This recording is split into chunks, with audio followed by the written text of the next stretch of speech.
जीव हमारी जाति है, मानव धर्म हमारा।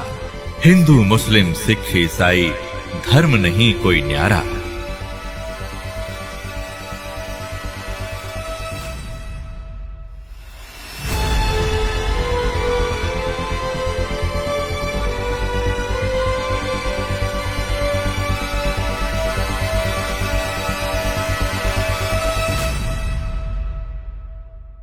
फिर एक और मांगा था कि एक और दया करना कि कलयुग में पहले मेरे एक ये प्रार्थना की थी कि आप जबरदस्ती ना करना किसी को भी। सतयुग जब चौथा युग जो कलयुग आवे उस समय की किसी को बाई फोर्स ना ले जाना, अपना ज्ञान देना।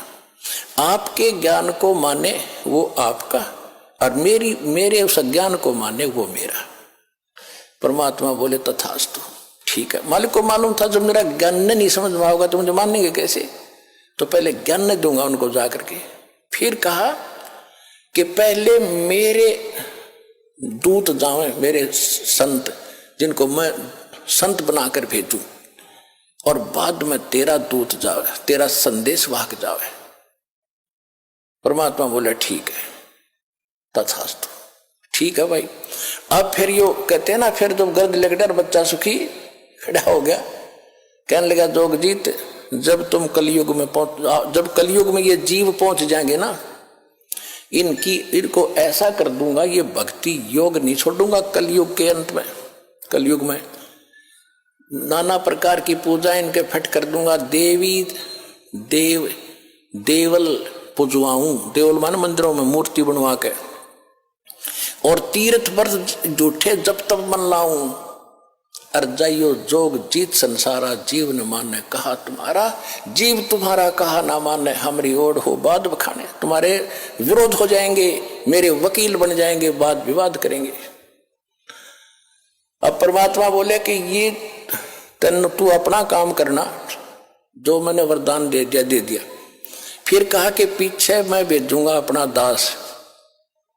जब तेरे वाले सारी बकवाद घट चुके होंगे, जो ओछा मंदा ज्ञान वो सुना चुके होंगे, जब मेरा दास जाएगा, मालिक को मालूम था कि पहले ये बकलेंगे जो बकना है, फिर अपना दास भेजूंगा, इनकी पोल खोल देगा, प्रमाण दे देगा, सारे मेरे बच्चे मुझे पहचान जाएंगे।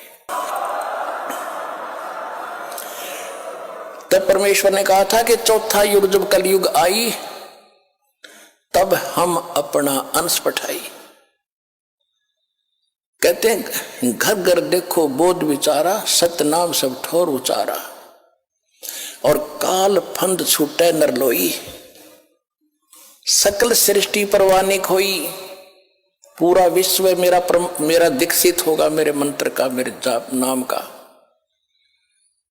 और कलयुग बीते 5505, तब ये वचन मेरा होगा साचा। कलयुग बीत जावे जब एता, तब सकल जीव सभी प्राणी परम पुरुष पद चेता। कि जब इतना 5505 कलयुग बीत जाएगा, उस समय सभी प्राणी जो मनुष्य जीवन धारण करते आएंगे, उस परम पद के चेता होंगे। चेता माने जानकार। कौन से परम पद के? गीता अध्याय नंबर 15 के श्लोक नंबर 4 में कहा कि तत्वदर्शी संत की प्राप्ति के उपरांत परमेश्वर के उस परम पद की खोज करनी चाहिए, जहां जाने के बाद साधक फिर लौटकर कभी संसार में नहीं आते। गीता अध्याय नंबर 18 के श्लोक नंबर 62 में कहा कि अर्जुन तू सर्वभाव से उस परमेश्वर की शरण में जा, उसकी कृपा से तू परम शांति को और सनातन परम धाम को प्राप्त होगा। तो परमात्मा ने कहा था कि उस समय मैं अपना दास भेजूंगा, पहले तेरे चले जाएंगे और पीछे अंश फिर हमारा आएगा। और घर घर देखो बोध विचारा, बोध माने ज्ञान, मेरे ज्ञान की घर घर में चर्चा होगी। आप देख रहे हो कहीं पर चिप चल रही है, मेमोरी कार्ड से ज्ञान चल रहा है, और कहीं अपने इंटरनेट से देख रहे हैं, कोई डीवीडी प्लेयर से सुन रहा है और सुना रहा है।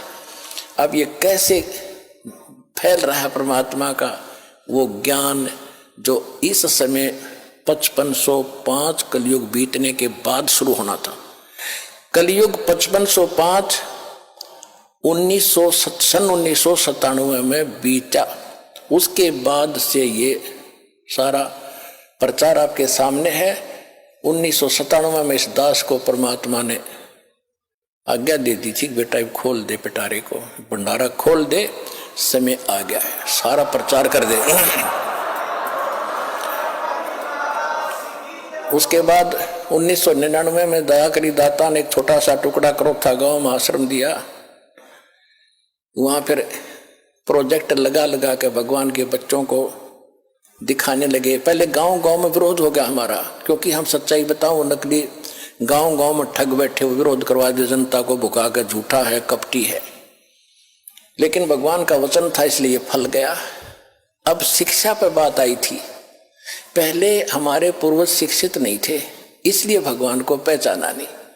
आज आपको शिक्षा का विष खिलाना पड़ा दाता ने कि एक बार ये शिक्षित हो जा, बुराई करेंगे ज्ञान से, फिर सेट कर लूंगा इन्हें। लेकिन जब तक ये ज्ञान नहीं समझेंगे, मुझे जानेंगे कैसे? ज्ञान होगा फिर विद्या हमारे, हम अनुरूप प्रयोग करेंगे। अब हम गलत प्रयोग कर रहे हैं।